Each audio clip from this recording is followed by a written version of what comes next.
زیباست دوران جوانی، فروغی صبح عرفان جوانی. بماند در دل ما تا که هستی، شکوه و شهرت و شان جوانی. بماند در دل ما تا که هستی، شکوه و شهرت و شان جوانی. جوانی ای جوانی ای جوانی، عجب زیباست دوران جوانی. جوانی ای جوانی ای جوانی، ایامی خوشترین زندگانی.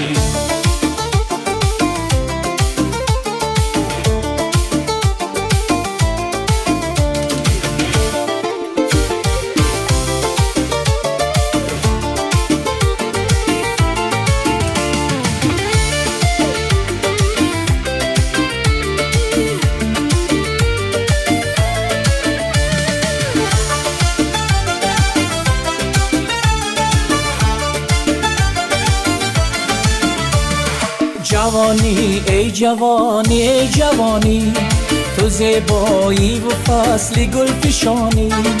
بگیری گر بخود پند ز پیران، هر آنچی خواهی آن را میتوانی. جوانی ای جوانی ای جوانی، عجب زیباست دوران جوانی. جوانی ای جوانی ای جوانی، ایامی خوشترین زندگانی.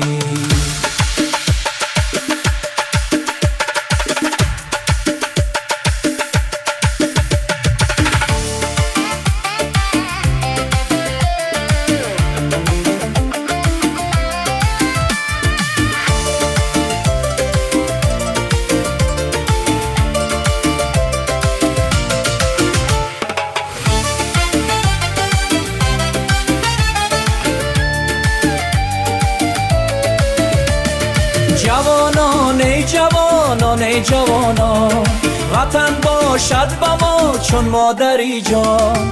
همه یک جای بر وحدت رسیده، چو پیشوا دوست داریم تاجیکستان. جوانی ای جوانی ای جوانی، عجب زیباست دوران جوانی. جوانی ای جوانی ای جوانی، ایامی خوشترین زندگانی. جوانی ای جوانی ای جوانی، عجب زیباست دوران جوانی. جوانی ای جوانی ای جوانی، ایامی خوشترین زندگانی.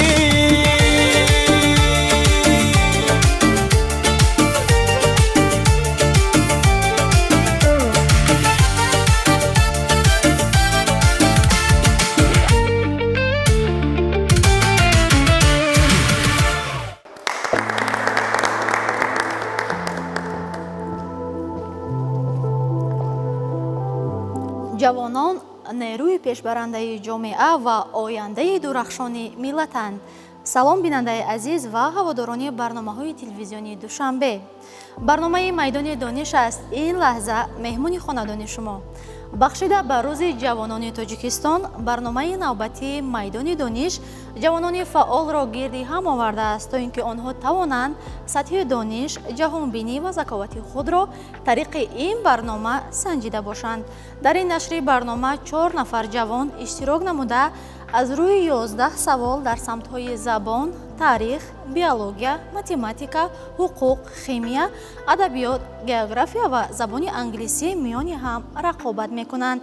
биёд акнун онҳоро муаррифӣ мекунем. сармутахассиси шуъбаи таълимии маркази дарёфт ва рушди истеъдодҳои назди сарраёсати маорифи шаҳри душанбе хоҷаев хуршед элмуродович. мутахассис ҳуқуқшинос бобозода аниса маъруфҷон. омӯзгори фанни ҳуқуқ дар муассисаи давлатии маркази дарёфт ва рушди истеъдодҳои назди сарраёсати маорифи шаҳри душанбе раҷабзода хусрав зайнулло. магистранти соли аввали факултети ҳуқуқшиносии донишгоҳи миллии тоҷикистон шодибои раҳимӣ асламзода. хушомадед ба барнома. тамошобинони азиз, инҷо сараввал мехоҳем ки бахшҳои барномаро ба ҳар як иштирокчӣ фаҳмонда бошем, то ин ки онҳо тавонанд аз оғоз ва рафти барнома огоҳӣ пайдо намоянд. иштирокчиёни муҳтарам, барномаи майдони дониш аз 3 бахш иборат аст ки бахши аввал ном дорад ҷавоби фаврӣ. Дар бахши аввал 5 то саволи шифоҳӣ дорем ки ҳар як савол дар монитор бароварда мешавад. Сараввал ман як маротиба саволро мехонам, шумо бо диққат гӯш мекунед. Барои ҷавоб гардонидан шумо вақти фикр кардан надоред. Барои ҳамин ин бахш ном гирифтааст ҷавоби фаврӣ. бахши дуюм ном дорад қарори дуруст. дар ин бахш мо 5 то саволи тестӣ дорем. ин саволҳо низ дар монитор бароварда мешаванд. як маротиба ман саволҳоро мехонам. шумо имкон доред ки дар муддати 30 сония саволҳоро хонед ва ҷавобҳои худро ба мо пешниҳод намуда ба қарори дуруст биёед. ва бахши сеюм ном дорад натиҷа. ин бахш низ дорои 1 то савол аст ва ин савол низ дар монитор бароварда мешавад. ин савол низ шифоҳӣ аст. барои фикр кардан ба ин савол мо ба шумо 30 сония вақт медиҳем. ногуфта намонем ки ин савол саволи ниҳоӣ ва ҳалкунандаи барномаи майдони дониш аст. барои ин шумо бояд бодиққат бошед, аз зиракиву заковату дониши худ дуруст истифода намоед. инҷо бо омодагии ҳар яки шумо мо бахши аввали барномаи майдони донишро оғоз мекунем. омода ҳастед? пас таваҷҷӯҳ менамоем ба саволи якуми бахши аввал. кадом созмон бо пешниҳоди президенти Ассотсиатсияи футболи Осиёи марказӣ КАФА ва президенти Федератсияи футболи Тоҷикистон муҳтарам Рустами Эмомалӣ бо қадномаи махсуси худ рӯзи 25 майро ҳамчун рӯзи ҷаҳонии футбол эълон кард ва пешниҳоди мазкур дар кадом сана ироа гардида буд? шумо ҷавоб доред. инҷо мебинем ки 2 нафар аллакай ҷавоби худро доранд. анисабону шумо низ ҷавоб доред. пас ҷавоби шуморо мешунавем. президенти Федератсияи футболи Тоҷикистон муҳтарам Рустами Эмомалӣ 9 феврали соли 2025 дар қадномаи Созмони Милали Муттаҳид пешниҳод карданд ки ҳамасола рӯзи 25 май рӯзи яъне ҷаҳонии футбол ҷашн гирифта шавад ва шуруъ аз соли 2025 яъне ҳамин қаднома яъне дар қадномаи Созмони Милали Муттаҳид қабул карда шуд ва 25 май ҳарсола рӯзи умумиҷаҳонии футбол ҷашн гирифта мешавад. яъне ҷавоби шумо кадом сана? 9 феврал дар қадномаи Созмони Милали Муттаҳид. 9 феврали соли 2025. 2025. ба ҷавоби худ боварӣ доред? қабул намоед ҷавоби шуморо? Бале. ҷавоби шуморо мешунавем.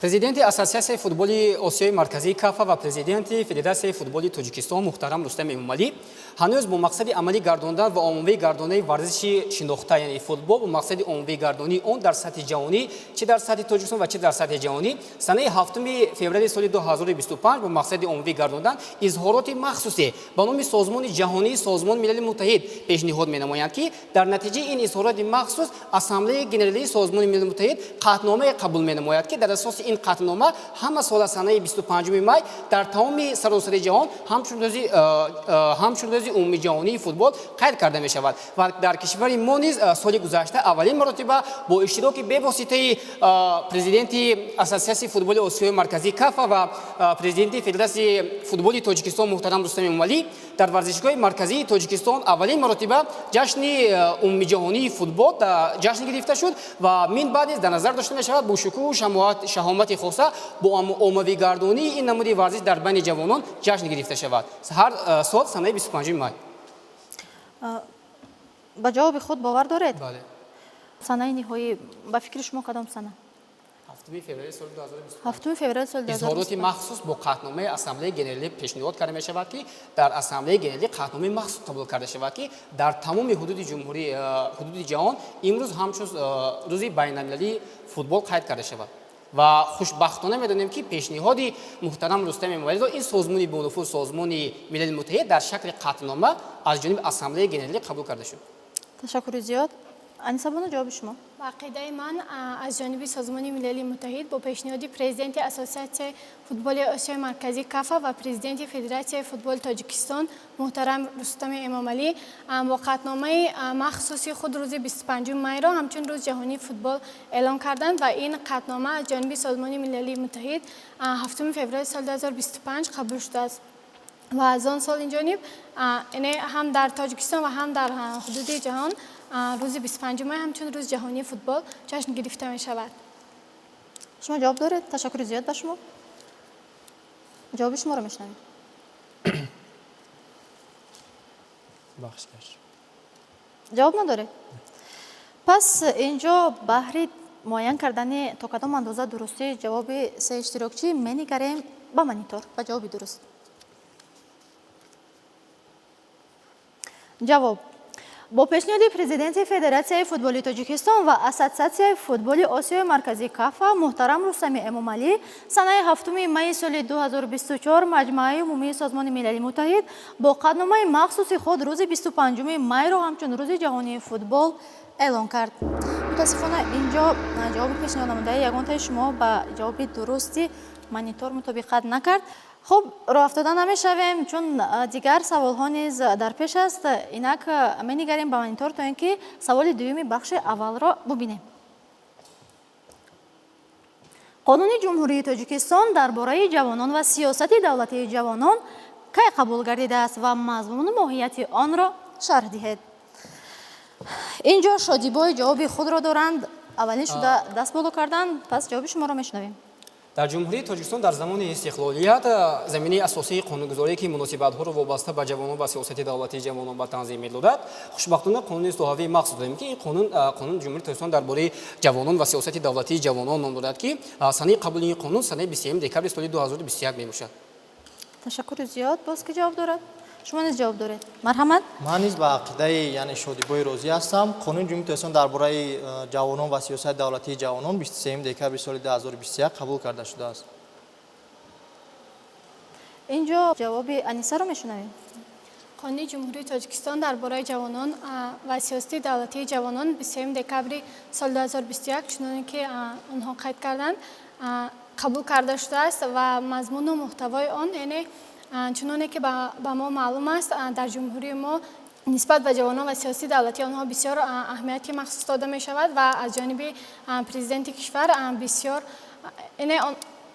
президенти кишвар ба мо ҷавонон боварӣ ба ояндаи дурахшон доранд. хуршед, шумо ҷавоб доред? бале. пас марҳамат. қонуни ҷумҳурии Тоҷикистон дар бораи ҷавонон ва сиёсати давлатии ҷавонон 23 декабри соли 2021 қабул гардидааст. мақсад мазмун ва моҳияти қонун ин таваҷҷӯҳи беандозаи асосгоҳи сулҳваҳдати миллӣ пешвои миллат президенти ҷумҳурии Тоҷикистон муҳтарам Эмомалӣ Раҳмон мебошад ки ба мо ҷавонон таваҷҷӯҳи хоса зоҳир намуданд ва мақсад ба қабул кардани ин қонун низ барои таваҷҷӯҳи хоса ба ҷавонон мебошад. ташаккури зиёд. инҷо мо мебинем ки ҷавобҳои ҳар яки шумо як аст. дар бораи ин савол, дар бораи ин мавзӯъ шумо маълумот доштед? ҷое хонда будед? шумо?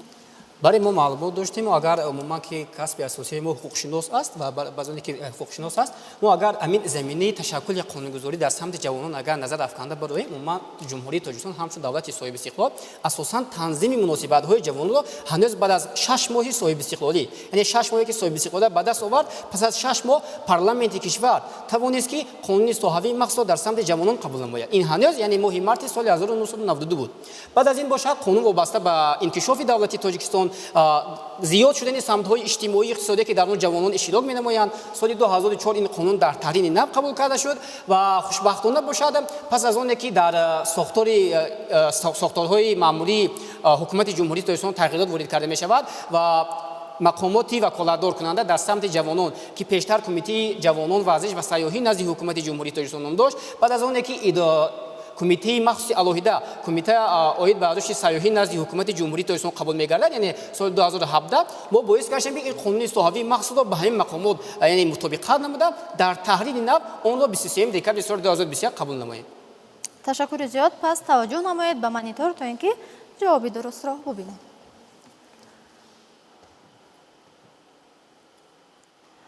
23 декабри соли 2021 қонуни мазкур асосҳои ташкилӣ, ҳуқуқӣ, иҷтимоӣ ва иқтисодии ташаккулу камолоти ҷавононро бо мақсади амалисозии сиёсати давлатии ҷавонон пешбинӣ карда, истифодаи самараноки нерӯи зеҳнӣ ва маънавии онҳоро ба манфиати ҷомеа муайян менамояд.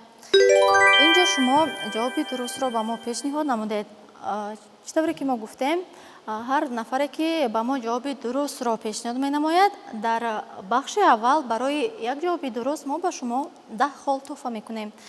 اینجا هر یک شما صاحبی 10 خال گشتید چون جواب‌های هر یک شما یک بودن، یک خیل بودن، یعنی جوابی درست رو پیشنهاد نمودید. اینجا با آمادگی شما با سوالی سوم میگذاریم. چطوری که ما میدونیم هر یک ارگانیسم زنده از حجره های عبارت هستند. اصطلاح حجره چی معنا دارد؟ شما در مکتب میانه فن بیولوژی رو چگونه میخوندید؟ دوست می‌داشتید یا اینکه در درس‌ها اشتراک نمی‌کردید؟ مخصوصا در همین فن شما جواب دارید. یعنی شما فن بیولوژی رو نقص خوندید؟ نه اصلا ما یعنی کسبمون حقوق‌شناس است، یعنی دانشجوی فاکولته حقوق‌شناسی بودیم، یعنی ختم کننده فاکولته حقوق‌شناسی دانشگاه ملی تاجیکستان هستیم. انا در اصل ما در دوران مکتبی بله با چقدر شوق رغبت به فن اساسهای دولت و حقوق داشتیم و به فن‌های طبیعی، گومانیتاری و دقیق هم نیز یعنی شوقی زیاد داشتیم و بیولوژی این فنی است که بیشتر مثال بیولوژی، بوتانیکا، زوولوژی این یعنی فن‌های هستند که ساختاری مثال حیوانات، مثال رستنی‌ها، عضو یعنی بدن انسانیت را می‌آموزد. انا بیولوژی خب ما چطوری که سخن یعنی سوال آورده شده است حجره چی معنا دارد؟ بله. حجره این اگر خطا نکنم واحد ساختاری اساسی و یعنی انکشاف ارگانیسم های زنده می باشد. یعنی توسط این حجره ارگانیسم های زنده یعنی حرکت می کنند و به پایان می رسند. یعنی اون من واحد ساختاری اساسی و انکشاف ارگانیسم های زنده می باشند. چطوری که ما می‌بینیم خسرو اشتراکچی ما در مکتب این فن را خوب خواندند و ما جواب پیشنهاد کردند و جوابی درستی آن را ما بعد چند لحظه در مانیتور می‌بینیم و می‌بینیم که تا کدام اندازه مطابقت می‌کند. اینجا شما نیز جواب دارید. گوش می‌کنیم شما را شدی باید. چطوری که ما از فن بیولوژی می‌دونیم هر یک ارگانیسم زنده از حجره‌های خرد عبارت است که در ترکیب حجره‌های چنین بغیر از ارگان‌های خرد مانند یادگاه‌ها نیز دیده می‌شوند و اگر ما حجره رو که در اینجا اساساً اصطلاح آمده است یعنی مفهوم حجره آن آمده است که ما مفهوم حجره همچون واسطه خرد بیولوژی شرح دهیم و مقصد اساسی اصطلاح حجره این شاید همون گرچنده که ما تخصصی نیستیم اما شاید ارگان خرد معنی کلمه خرد فهمیده می شود که از وابسته به شاید معنیش به زبان همون تاجیکی اصطلاح بیولوژی می باشد و آنونیم های سینونیم همونان باشد که معنای خرد رو دارن. معنای خرد بله. شما جواب نداره؟ گوش میکنیم شما رو. چون که ما میدونیم از خردترین تا کلانترین ارگانیسم ها در روی عالم از حجره ها نه در حقیقت حجره ها عبارت وجود دارند یعنی حجره ها فعالیت میکنن. حجره ها این اصطلاح حجره چی معنا دارد؟ یعنی که این اگر که خطا نکنیم حجره در ارگانیسم هر یک موجود روی عالم این وظیفه شاید نفس کشی رو اجرا کند. حجره وظیفه نفس کشی رو. نفس کشی رو بله. این فکر شما است؟ بله. پس خورشید اینجا فکر خود را بیان نمودند. اینجا انیسه را میشنویم. چنانه که ما از فن بیولوژی در مکتب میانه خوانده بودیم میدونیم حجره این واحد خردترین ارگانیسم زنده می باشد. یعنی هر یک ارگانیسم دارای حجره می باشد. جواب شما؟ واحد خردترین ارگانیسم زنده. واحد خردترین ارگانیسم زنده. پس توجه نمایید به مانیتور.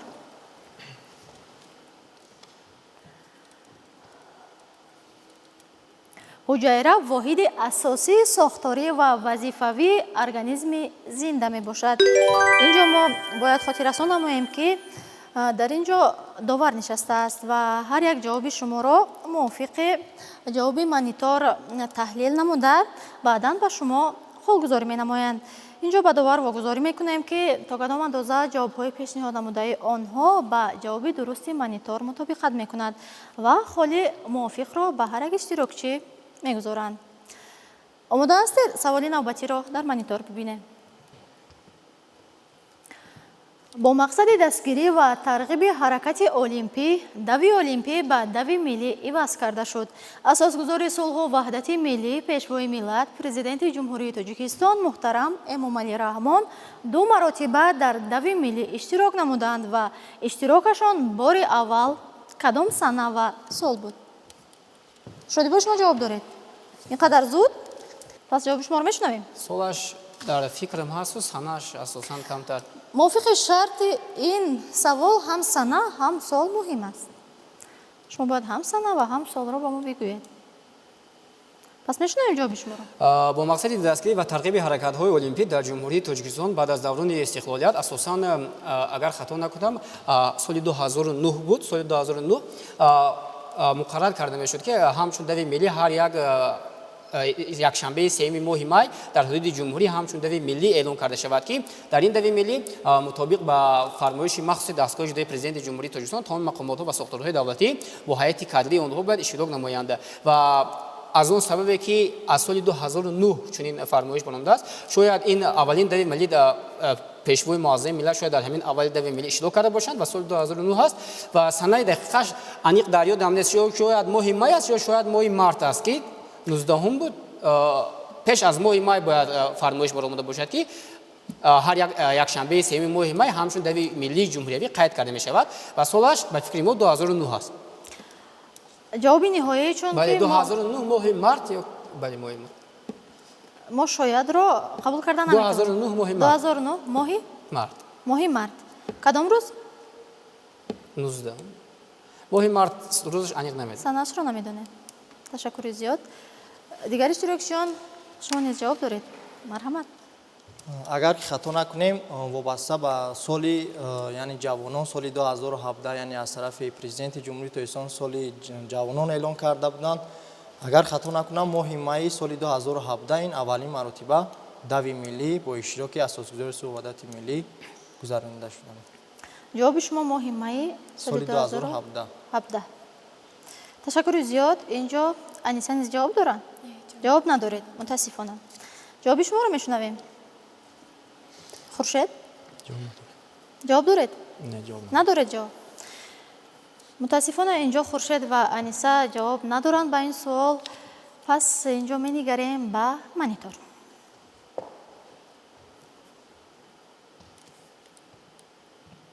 бисту ҳаштуми марти соли 2007.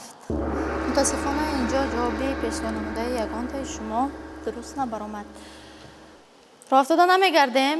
аз пеш якчанд саволҳои дигар моро интизор аст. менигарем ба саволи навбатӣ. дар илми ҳуқуқ як мафҳум истифода мешавад бо номи непотизм. ин истилоҳ чӣ маъно дорад? чун шумо ҳуқуқшинос ҳастед, ба ин савол зуд ҷавоби худро пайдо намудед. пас мешунавем ҷавоби шуморо. хуб, яъне дар илми ҳуқуқшиносӣ як мафҳум аст бо номи непотизм. непотизм ин амалест ки бештар дар ҳолатҳои коррупсионӣ дучор мешавад. непотизм ин вазъиятест ки дар як корхона ё ки дар як муассиса яъне хешованди дигарро ба кор қабул карда ҳамчунин салоҳияти назорат кардан ба онро дорад. яъне вазъиятест ки як хешованд дигарро ба кор қабул мекунад ва салоҳияти ба он назорат карданро дорад. ташаккури зиёд.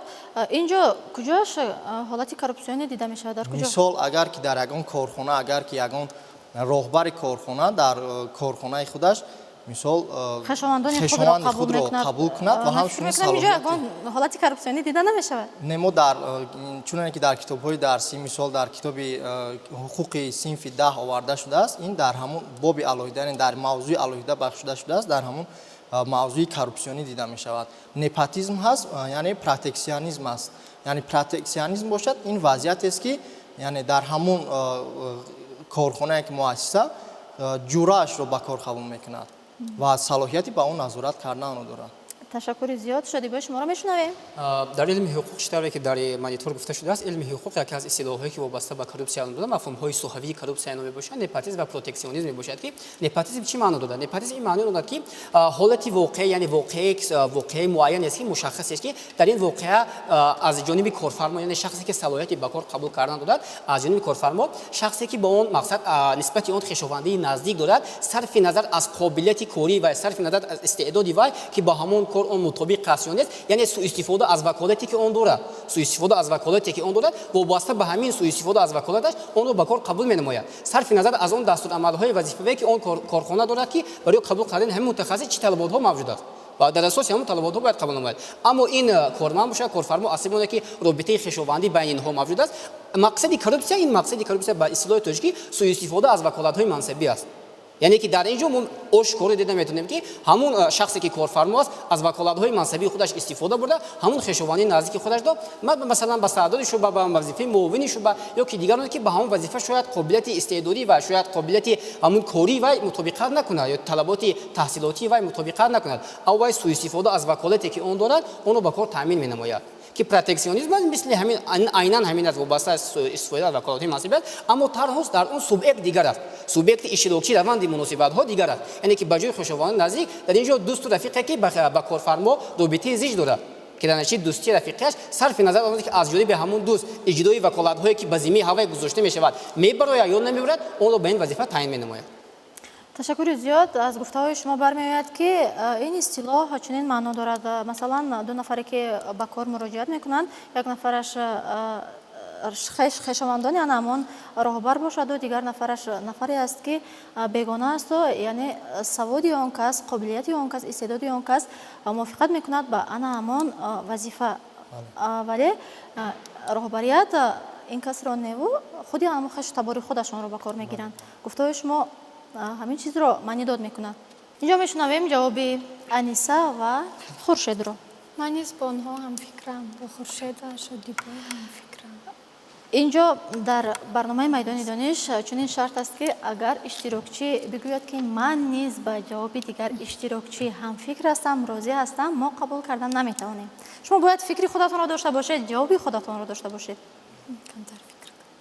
در علم حقوقشناسی معنای اصطلاح نپاتیزم این یعنی که چون که گفته گذاشتن در بالا یعنی با کار قبول کردن یعنی که راهبریت قبول میکند اگر شخص نزدیکش رو با کار با مثال خویش تاری نزدیک یا مثال دادرش باشه که اون شخص نزدیک باشد اون اینجا برتریت به همون نفر میدهد یعنی با کار وقتی که دعوت میشوند یعنی که همون شخصی رو خویشاوند خودش رو با کار قبول میکند مثال در کارخانه های ما امروزه ما چون که ما فعالیت میکنیم کار میکنیم این چیزها اصلا که دیدن نمیشوند و نپاتیزم خود همون معنای یعنی با کار قبول کردن یک شخصی خویشاوند از جانب راهبریت میباشد. تشکر زیاد. اینجا تنها انیسا بودند که نتوانستند فکر خود را بیان نمایند. پس می‌نگریم به جوابی درست با مانیتور. نپاتیزم از کلمه لاتینی نپوتیس نبره جیان گرفته شده وضعیتی است که در آن یک خویشاوندی دیگر را به کار قبول میکند و صلاحیتی به آن نظارت کردن را دارد. اینجا جواب شما کاملا درست است. پس با جواب گردانیدن درست با شما 10 خود دیگر نیز توفه گردید و این سوال نهایی بخش اول بود.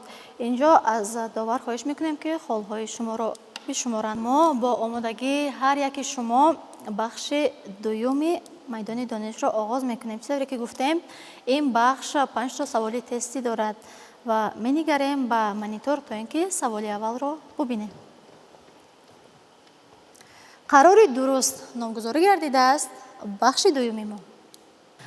چطوره که بخش دوم ما قرار درست نامگذاری گردیده است هنگامی که در مانیتور 4 تا واریانت میبراید شما باید تنها یک واریانت درست را انتخاب نموده با قرار درست بیایید. پس توجه نمایید به مانیتور. این زمان در سیستم دوری دیمیتری ایوانویچ مندلیف چند الیمنت موجود است. 30 ثانیه وقت را استفاده نمایید. با شما 30 ثانیه وقت داده می شود. نفرانی که جوابهای خود را دارند باید حتما موافق شرط برنامه از 30 ثانیه استفاده نمایند چون که دیگر اشتراکچی نیست تواند فکر نماید و جواب خود را با ما پیشنهاد کرده تواند.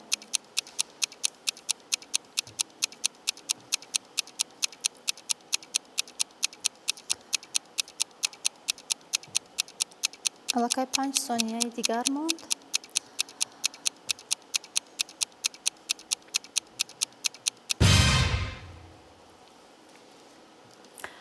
وقت به آخر رسید. اینجا خورشید شما جواب خود را ندارید.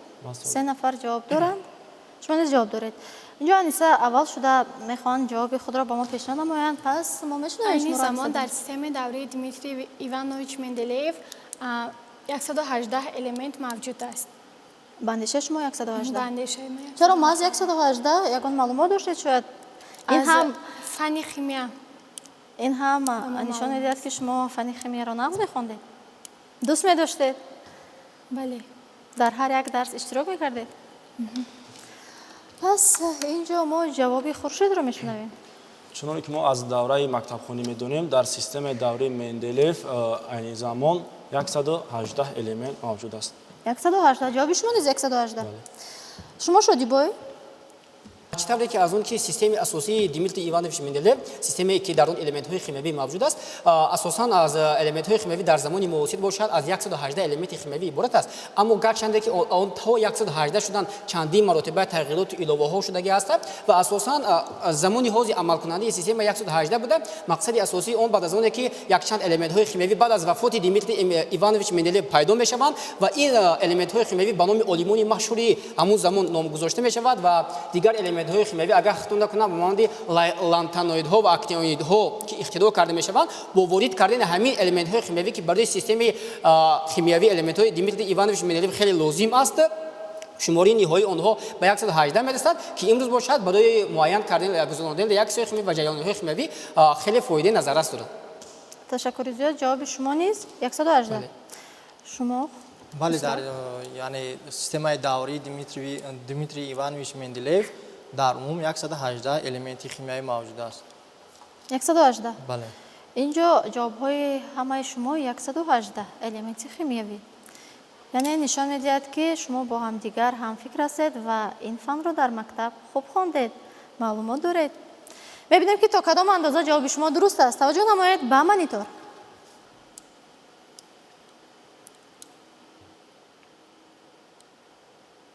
جوابی درست 118 چطوره که میبینیم شما جوابی درست رو با ما در حقیقت پیشنهاد نمودید با پیشنهاد همین جوابی درست به شما در این بخش 20 خال توفه میگردد البته به خالهای شما 20 خال دیگر ضم گردید اینجا با آمادگی هر یک شما ما سوالی دومی بخش دوم را آغاز میکنیم پس توجه نمایید به مانیتور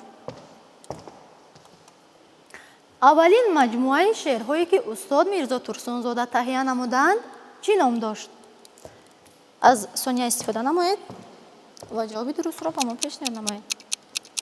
البته وقت رفت.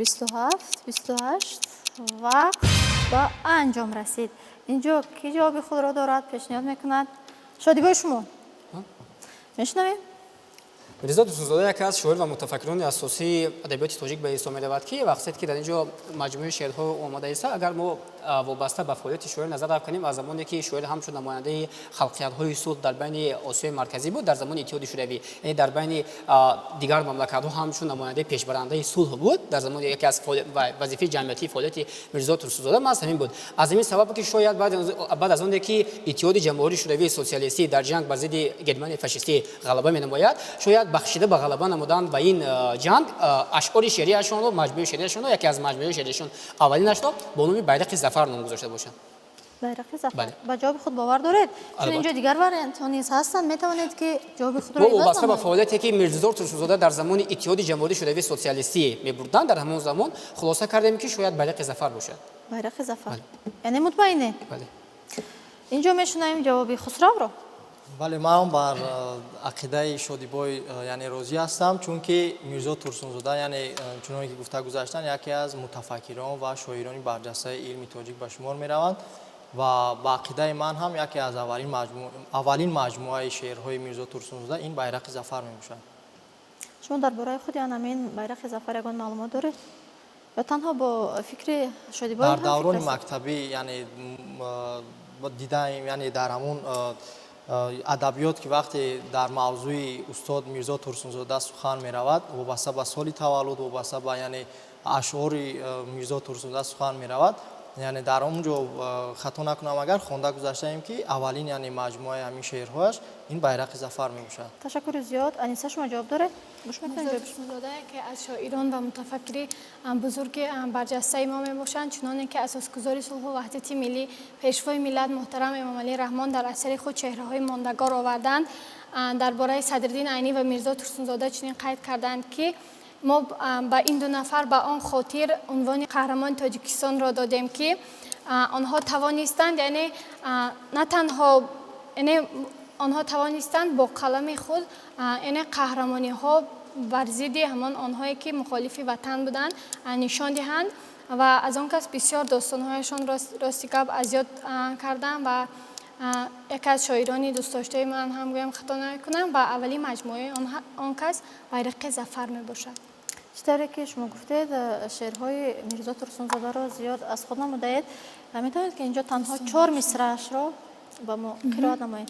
яке аз порча аз достони духтари ҳиндӣ аз Мирзо Турсунзода.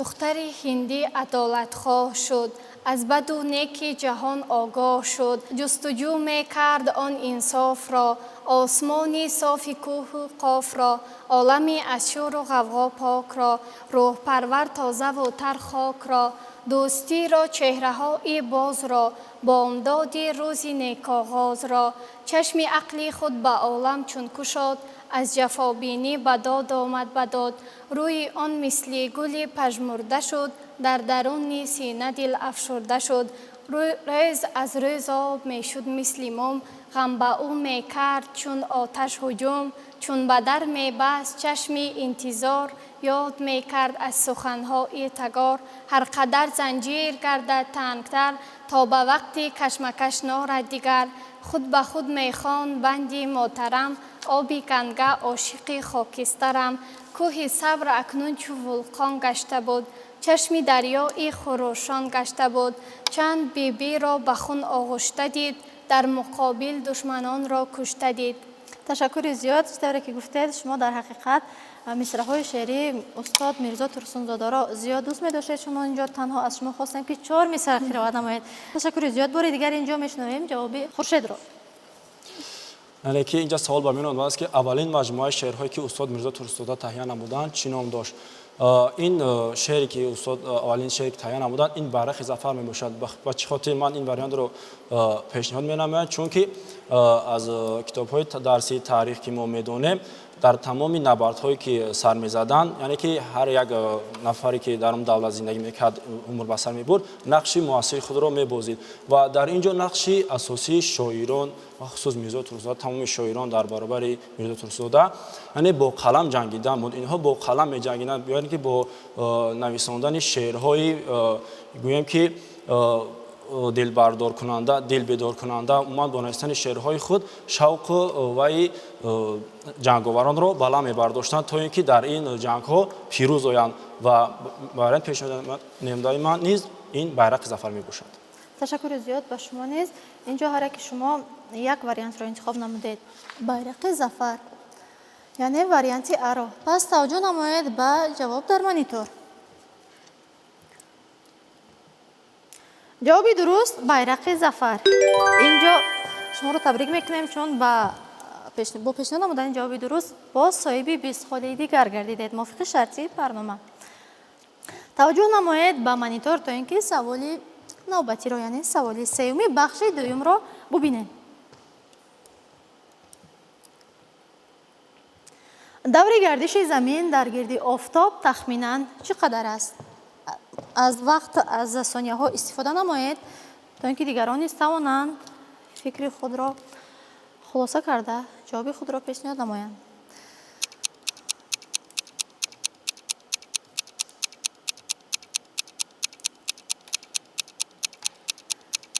аллакай 10 сонияи вақт гузашт.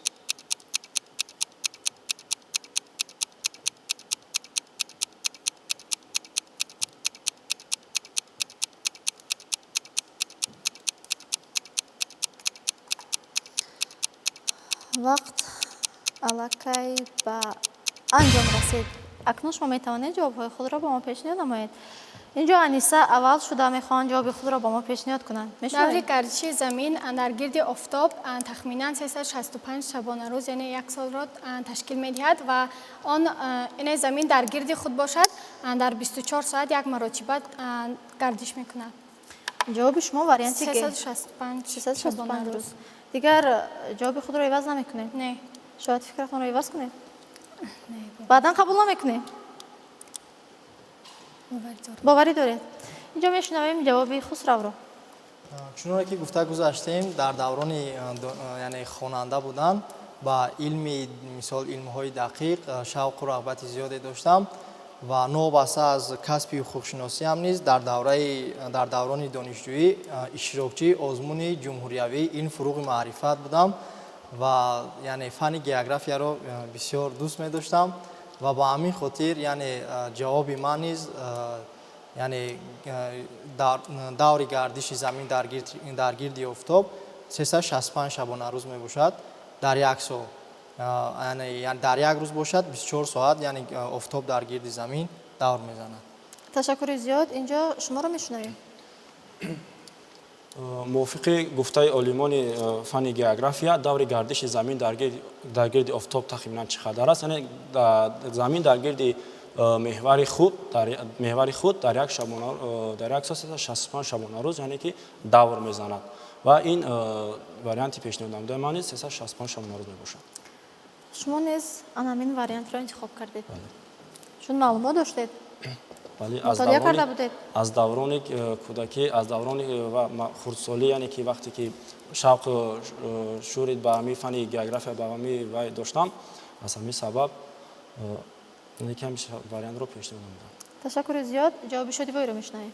офтоб худаш як ситораи азимҷуста ба ҳисоб меравад. ситораи азимҷустаи то ситораи азимҷустае ба ҳисоб меравад ки дорои гармии тоқанофарсо мебошад. дорои гармии тоқанофарсо буда дар олами коинот агар тақрибан дар гирди он 9 то сайёра давр мезанад. 9 то сайёра давр мезанад ки яке аз сайёраҳое ки мо дар он зиндагӣ мекунем ва хушбахтона дар он ҳаёт мавҷуд аст. ин сайёраи замин номзад ки сайёраи замин бошад ки меҳвари асосии он офтоб ба ҳисоб меравад дар гирди меҳвари худ мутобиқи муҳаққиқоне ки ҳамин астрономия ки география мегӯянд 365 ё 366 рӯз вобаста ба ҳамун соли тақвиме ки меояд 365 мутлақ шуда наметавонад. дар баъзе ҳолатҳо ки пайваста 365 шавад ва дар баъзе ҳолатҳо он метавонад 366 рӯз ҳам шавад ки дар ин дар китоби фанни география низ оварда шудааст ки он 365 дефис 366 ки мутлақ шуда наметавонад ки мақсади асосии он даври гардиши замин дар гирди офтоб ба фикри мо низ дар гирди ситораи азимҷуса ки ҳамчун ҳаёт дар он мавҷуд аст 365 ё ки 366 рӯз ташкил медиҳад ки дар инҷо асаби оне ки вариант 66 нест бо ҳамчун ҷавоби дуруст 365 ро қабул менамоем. ташаккури зиёд. инҷо менигарем ба монитор. ҷавоби дуруст варианти г 365 шабона рӯз. шуморо табрик мекунем. боз ба холҳои шумо 20 ходи дигар зам гардид ва омодагии шуморо мебинем ки чӣ гуна аст то ин ки саволи навбатиро дар монитор барорем. омода ҳастед? монда нашудед? мехоҳед ки саволи навбатиро барорем? пас таваҷҷӯҳ намоед.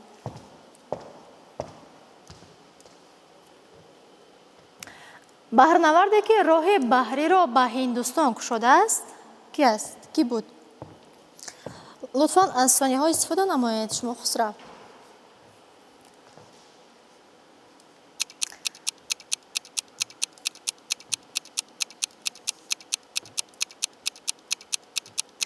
инҷо хусрав аввалин шуда хостанд ки ба мо саволи худро пешниҳод намоянд.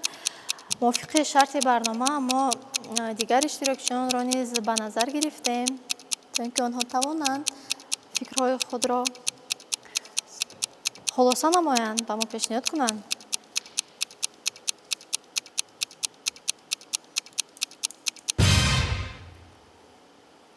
инҷо вақт ба анҷом расид. чун шумо аввалин шуда мехостед ки ҷавоби худро ба мо пешниҳод намоед, аз шумо хусрав оғоз мекунем. чуноне ки гуфта гузаштем мисол шавқу рағбат нисбат ба фанни география баҳрнаварде ки роҳи баҳриро ба ҳиндустон аввалин шуда кушодааст ин Васко да Гама мебошад. шумо дар бораи ҳамин баҳрнавард ягон маълумот доред?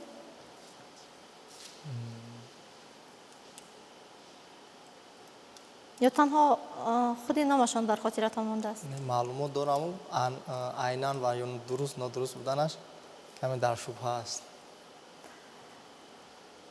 تشکر زیاد. اینجا جواب دیگران رو میشنویم. شما شادی با جواب خود رو دارید؟ بله. وابسته به تاریخی اگر تاریخ کشف زمین نظر افکنیم، تاریخ کشف زمین از جانب بهره‌وردان و گردافون صورت گرفته است که شوق و رغبت کشف زمین را داشتند و از ماتریک‌ها و اقیانوس‌ها و از اقیانوس‌ها و دیگر قطعه‌های کشف نگرده زمین حرکت می‌کردند و قطعه هندوستان در آن وقت به بهره‌وردان نامعلوم بود و راه بحری اساسی آن نامعلوم بود. اگر ما وابسته به گرداف آن نظر افکنیم، آن چیزی که در خاطر داریم که بیشتر نامش آشنا است، شاید این بهره‌ورد فرلند مگلن باشد. کدام وریانت؟ وریانت و وریانت و فرلند مگلن. مگلن. این فکر شما است؟ بله. اینجا میشنویم جواب انیسه رو. اینه کشاده شدن راه بحری به هندوستان این یکی از کشفیات‌های بزرگ گئوگرافی می باشد و این راه را فرلند مگلن به اندیشه من کشاده است. چون که از علم گئوگرافی به ما معلوم است، فرلند مگلن. درباره خود این نفر یگان معلومات دارید؟ فرلند مگلن؟ یا تنها نامشان در خاطرتان مانده است؟ تنها نامشان تنها نامشان. پس اینجا جواب خورشید را میشنویم. موافق معلومات‌های جغرافی به اولین بهره‌وردی که راه بحری رو به هندوستان گشوده است، این خطا نکنم واسکو دا گاما میباشد. چرا شما از بین این قدر وریانت، از بین 4 وریانت واسکو دا گاما رو انتخاب کردید؟ اینجا 2 نفر دیگر وریانت رو، دیگر علم رو انتخاب کرده بودند. ما از همین سوال در سوالنامه من آمده بود. در وقتی که من تاریخ مرکزی ملی تسیس و امتحان سپردم، همین سوال در سوالنامه من آمده بود در آنجا نیز من همین سوال و همین وریانت رو انتخاب کرده بودم. در آنجا همین وریانت رو انتخاب کردید. وقتی که جواب ها معین گردید چی شد؟ جوابی درست همین بود؟ یا اینکه جواب خود رو ندیدید؟ من جواب خودم ندیدم. خالی عمومیش رو حساب کردم 106 خود بار اومده بود. جواب خود رو نظر نکردید. نظر. تشکر زیاد. اینجا می‌نگریم به جوابی درست به مانیتور. جوابی درست واسکو دا گاما. اینجا 2 نفر توانستند، اگر خطا نکنیم 2 نفر جواب درست را با ما پیشنهاد نمایند. خورشید و خسرو. مبارک باشد. باز 20 خالی دیگر به خالهای شما جمع گردید و انیسه بانو شادیبای شما را افتاده نشوید، چون باز دیگر سوال ها در پیش ما را منتظر است. اینجا سوال نهایی بخش دوم را میبینیم در مانیتور. آماده هستید؟ پس توجه نمایید. موافق ماده 90 کودکس حقوق و ایرانکنی ماموری جمهوری تاجیکستان اگر خواننده مکتب در 1/4 چند ساعت در درس ها به سبب های عذرناک اشتراک نداشته باشد، پدر و مادرش را جریمه ماموری میکنند. از ثانیه استفاده نمایید. از ثانیه استفاده نکرده الکی جواب خود را دارید. اینقدر فعال هستید.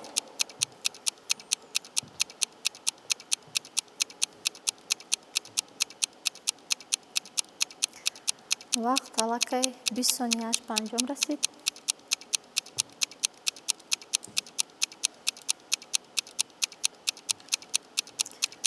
می‌بینیم که اینجا کی میتواند جواب درست را به ما پیشنهاد نماید. چون شما اولین شده باز دست برداشتید، می‌خوایم که شما جواب خود را پیشنهاد نمایید. مطابق ماده 90 کودکس حقوق ایرانکنی ماموری جمهوری تاجیکستان رعایت نکردن طلبات قانونی مذکور اوید به تعلیم و تربیت فرزند از جانب پدر و مادر، یعنی اشتراک نکردن کودک یعنی فرزند در مؤسسه تعلیمی، یعنی در مکتب ها، چون که در بالا گفته گذاشتیم ما همچنین ما آموزگار نیز هستیم، یعنی به سبب اشتراک نکردن در درس ها این با 50 ساعت یعنی 50 ساعت در درس ها به سبب اشتراک نکردن نسبت پدر و مادر یعنی جوابگری ماموری پیش بینی کرده شده است. تشکر زیاد. به جواب خود باور دارید؟ بله. عوض نمیکنید؟ نه. باشد. اینجا جوابی اشتراکچی نوبتی خورشید را میشنویم. موافق ماده 90 کودکس حقوق ایرانکنی ماموری جمهوری تاجیکستان اگر خواننده به سبب عذرناک در 1/4 زیاده از 50 ساعت یعنی اشتراک نداشته باشد، موافق این کد ماده 90 نسبت پدر مادر حقوق ایرانکنی ماموری ترتیب داده می‌شود. جواب شما نیست 50. بله. با جواب خود باور دارید؟ بله. یعنی این کودکس رو مطالعه کردید؟ بله، مخصوصا ماده 90 که ما خود که آموزگار هستیم با تعلیم تربیت فرزندان کودکان خوانندگان مشغول هستیم. ماده 90 بسیارتر در مؤسسه‌هایی که نسبت хонандаки талаботи дарсро яне ки қонуншиканӣ дарс мекунанд ба дарсҳо ҳузур надоранд моддаи 90 нисбати онҳо яне ки тартиб дода мешавад ки маъмурӣ. ташаккури зиёд. инҷо мешунавем ҷавоби Анисаро. ба андешаи ман мувофиқи моддаи 90 кодекси ҳуқуқвайронкунии маъмурии ҷумҳурии Тоҷикистон агар хонандаи мактаб зиёда аз 50 соат дар як чоряк бесабаб ғоиб намояд, падару модарро ба ҷаримаи маъмурӣ кашида мешавад. ташаккури зиёд. инҷо Шодибойро мешунавем. дар низоми қонунгузории ҷумҳурии Тоҷикистон кодекси ҳуқуқвайронкунии маъмурии ҷумҳурии Тоҷикистон яке аз санади махсус ва кодификатсия шуда ба ҳисоб меравад ки низоми муносибатҳои ҷамъиятро вобаста ба идоракунӣ танзим менамояд.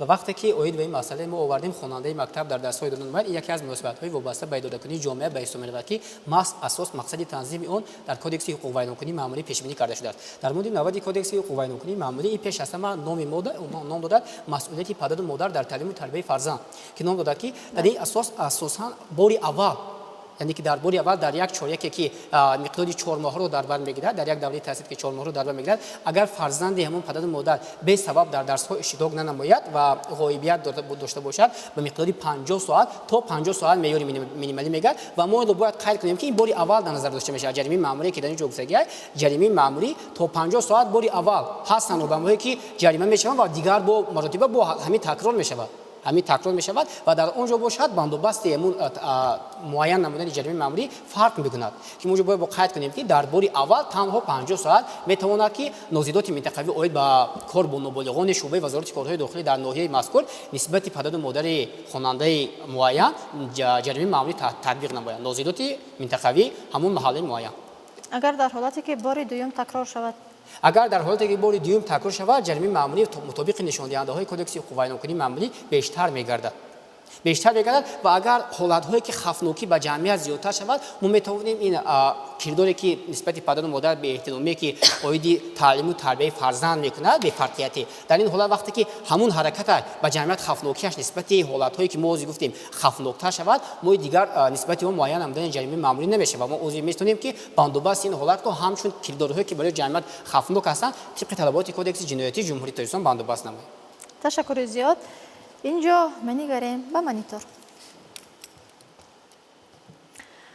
ҷавоби дуруст ба ин савол варианти В 50 соат. инҷо мо ҳар яки шуморо табрик мекунем, чун шумо боз тавонистед дар саволи ниҳоии бахши дуюми барномаи майдони дониш боз соҳиби 20 холи дигар гардем. ёдовар мешавем ки ҳар нафаре ки холҳои ба даст овардааш нисбатан аз дигар иштирокчиён пасттар аст, аз бахши дуюм ба бахши сеюми мо роҳ ёфтан наметавонанд. инҷо мо хоҳиш мекунем ки довари мо холҳои ба дастовардаи шуморо бишуморанд то ин ки мо бубинем ки кадом иштирокчии мо метавонанд ба бахши сеюми мо ба бахши натиҷа роҳ ёбанд. то он даме ки доварони мо холҳои шуморо мешуморанд, мо ба тамошобини худ муроҷиат карда чунин мегӯем: тамошобинони азиз, чӣ тавре дида истодаед, зиракию дониши ҷавонони ояндасоз нишон медиҳад ки онҳо на танҳо дар касби интихоб намудаашон, балки дар дигар самтҳо низ фаъол мебошанд. ва инҷо таваҷҷӯҳ мекунем ба монитор то ин ки холҳои ба дастовардаи ҳар яки шуморо бубинем. омода ҳастед холҳои ба дастовардаи худро бубинед? хоҷаев хуршед инҷо бо ба даст овардани 120 хол аз бахши якум то бахши дуюм шумо тавонистед ки 120 холро ба даст биёред ва мебинем ки анисабону чанд холро ба даст оварданд.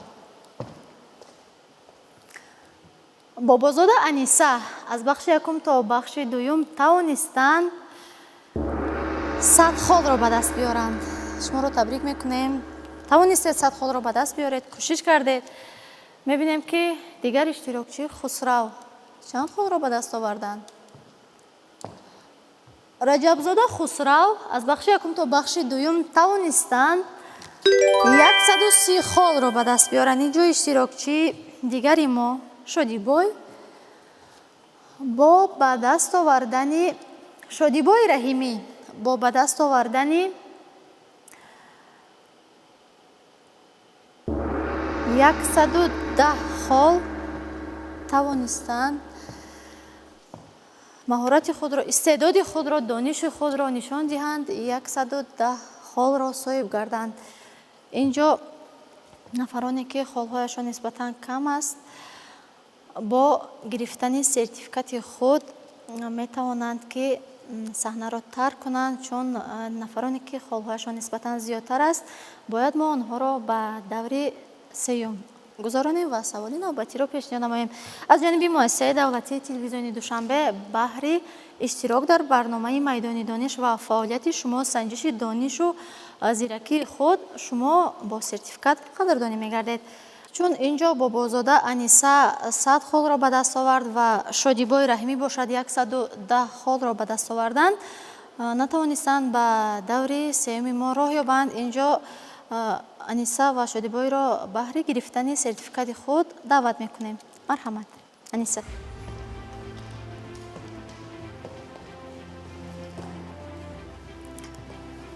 марҳамат. инҷо мехостем ба тамошобини барномаи майдони дониш назару андешаҳои худро аз иштирокатон дар барномаи майдони дониш пурсон шавем. ман бори аввал аст ки дар чунин сабқати зеҳнии майдони дониш ширкат меварзам. Мақсади ман аз иштирок дар ин озмун санҷидани савияи дониши худ ва бардоштани донишҳои нав мебошад ва ман дар давраҳои минбаъда кӯшиш мекунам ки бо тайёрии ҷиддитар, мутолиаи бештар дар ин озмун ширкат варзам ва ғолибиятро ба даст диҳам. ташаккури зиёд. албатта шумо метавонед дар дигар нашрҳои барнома, дар дигар мавзӯъҳо яке аз иштирокчиёни барномаи майдони дониш бошед. хушомадед ба барнома. марҳамат. инҷо Шодибои Раҳимиро баҳри гирифтани сертификати худ даъват мекунем.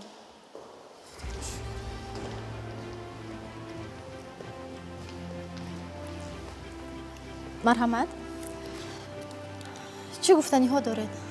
барои бинандагони барномаи маърифатии илмии майдони дониш гуфтанӣ ҳастам ки воқеан барномаи ҷолиб аст. гарчанде ки моро бо даъват бори аввал омадем, пас аз дарс бо давлати муассисаи давлатии телевизиони Душанбе рост аз сӯи боргоҳ ба ин майдони илми маърифатӣ омадем ва воқеан барномаи ҷолиб аст ва барои коргардони, барои таҳиягарони барнома, барои як чунин барномаи хубу хотирмон барои насли ҷавон, барои рӯзи ҷавонон сипоси беандоза боён менамоям ва боварии комил дорам ки нашри минбаъдаи барнома низ аз нашри ҳозирии барнома хубтару беҳтар мегардад. ташаккури зиёд. хуш омадед ба барнома. инҷо Хуршед ва Хусрав тавонистанд бо ба даст овардани 120 ва 130 хол ба бахши ниҳоии барнома, яъне натиҷа роҳ ёбанд. бо омодагии ин ду нафар иштирокчӣ мо бахши сеюмро оғоз мекунем. пеш аз оне ки мо бахши сеюмро оғоз кунем, ёдовар бояд шавем ки дар ин бахш танҳо якто саволи шифоӣ аст ва бо ҷавоб гардондани ин саволи шифоӣ шумо соҳиби 50 холи дигар мегардед. агар нафаре ки аз бахши якум то бахши охирон тавонанд соҳиби 200 хол гарданд, мувофиқи шартҳои барнома аз ҷониби муассисаи давлатии телевизиони Душанбе бо сертификат ва тӯҳфаи пулӣ дар ҳаҷми 1000 сомонӣ қадрдонӣ мегарданд ва бо истиснои нафароне ки аз 200 хол камтар ба даст меоранд ва тавонистанд ба бахши сеюм роҳ ёбанд ва танҳо натавонистанд ки 200 холро ба даст биёранд, мо метавонем ки анамон тӯҳфаи пулиро ба ҳаҷми камтар ба ин нафар тақдим намоем. пас таваҷҷӯҳ намоед ба монитор.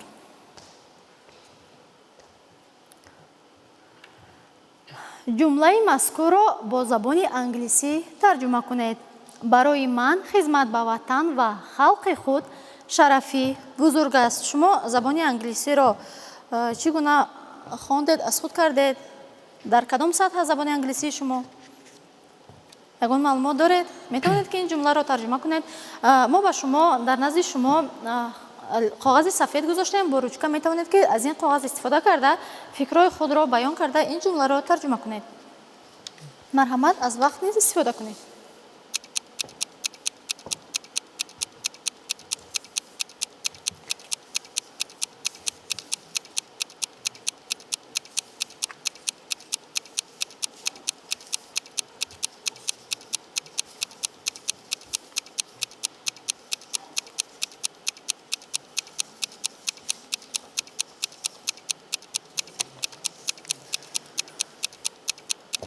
تصور کنید ببینیم اینجا وقت به انجام رسید.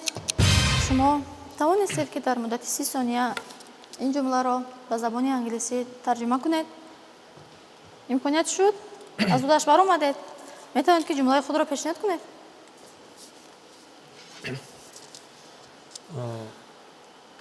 چون که ما از دوران مکتب خوانی با آموزش زبان انگلیسی یعنی که شروع میکنیم، یعنی که در برنامه تعلیمی فن زبان انگلیسی جاری گردیده است. ما زبان انگلیسی را میخونیم تا دوره مثلا ختم نمودن مکتب یا ختم نمودن دانشگاه که بعدا تحصیل ادامه میدهیم. یعنی که این فن رو ما یعنی خوانده از خود میکنیم تا در جایی که مثلا ما وای کردیم خواندیم. و من از اودش برآمده نتوانستم ترجمه کردن نتوانستید این جمله را ترجمه کنید. پس هیچ گپ نیست، رو افتاده نمیشویم. اینجا خورشید متاسفانه نتوانستند این جمله را به زبان انگلیسی برگردانند ترجمه کنند. اینجا ما از خسرو پرسان میشویم. آیا خسرو توانست که این جمله را ترجمه کند؟ خوب، تشکر زیاد. زبان انگلیسی یعنی زبان خارجی جمهوری تاجیکستان به شمار می رود و محض ما در عنوان مکتب خوانی در عنوان دانشجویی کمی هم باشد یعنی تا اوروین های در مرکزهای آموزشی تحصیل کرده ایم، در یعنی زبان انگلیسی از خود کرده ایم و این جمله رو ترجمه هم نیز کردیم. اگر خطا نکنم خانم هم خیلی بله. For me, serving in my homeland, my people is a great honor. بار دیگر تکرار کرده میتوانید بلندتر؟ For me, serving in my homeland, my people is a great honor. چون که میبینیم شما این جمله را ترجمه کردید اما در تلفظ این جمله کمتر نقصان ها دیده می شود. پس توجه نمایید به مانیتور ببینیم جمله چگونه است ترجمه است. در حقیقت جمله ترجمه کرده شما چون این بود: For me, serving my homeland and my people is a great honor.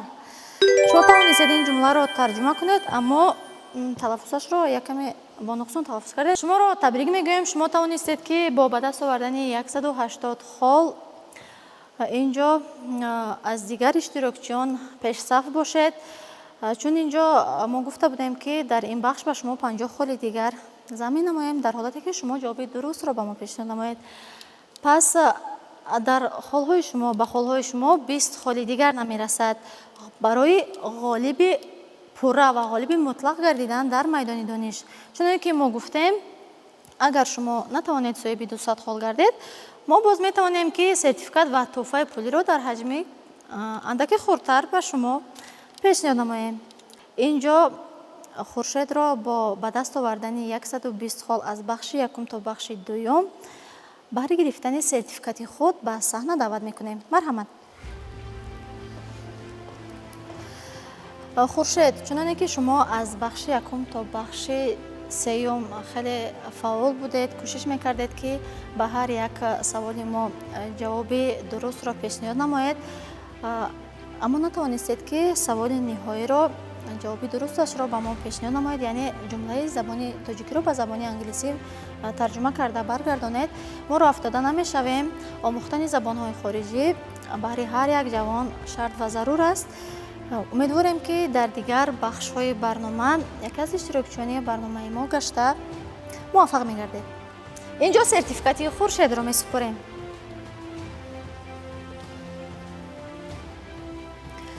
مرحمت. چگونه تاثیر دارید از اشتراکتان در برنامه میدان دانش؟ سرول من میnnatdori خویش را به راهبر تلویزیون مؤسسه دولتی تلویزیون دوشنبه میرسانم. جهتی برگزار و تهیه نمودن چنین برنامه‌های سبقت ذهنی میان جوانان که چنانی که میگویند جوانان نیروی پیشبرنده دولت و ملت هستند میرسانم که برای ما چنین یک برنامه‌های میدان دانش و مانند میدان دانش را برای ما راه اندازی نمودند تا که ما بین هم سبقت نموده یعنی سویه دانش خود را باز هم وسیع‌تر گردانیم و ما از تا این دور اومدن خود یک موفقیت است. ما راه افتاده نمیشیم و کوشش میکنیم که در برنامه‌های این بعد غالی این برنامه میدانی دانش گردیم. برای نفرانی که میخواهند در برنامه میدان دانش اشتراک کنند اما جرأت ندارند، هراس دارند чӣ гуфтаниё доред? ва чуноне ки ман худ иштирокчии бори аввали ин барномаи сабқати зеҳнӣ яъне майдони дониш ҳастам ва ман худ низ дар дил яъне ки ҳаяҷону тарсу ҳарос яъне ки бугӯем пеш аз барнома доштам ва ин тарсу ҳарос аз дили мо яъне ки баромада мешавад ва ба дигарон низ тавсия медиҳем ки дар чунин як барномаи сабқати зеҳнӣ иштирок намуда донишу савияи худро боз ҳам васеътару мукаммалтар гардонанд. ташаккури зиёд. хуш омадед ба барномаи майдони дониш. бинандаи азиз, инҷо иштирокчие ки тавонист дар бахши сеюми барнома натиҷа дар ин бахш ҷавоби дурустро ба мо пешниҳод намояд, даъват мекунем баҳри гирифтани сертификат ва тӯҳфаи пулие ки аз ҷониби муассисаи давлатии телевизиони Душанбе ҷудо гардидааст. марҳамат хусрав.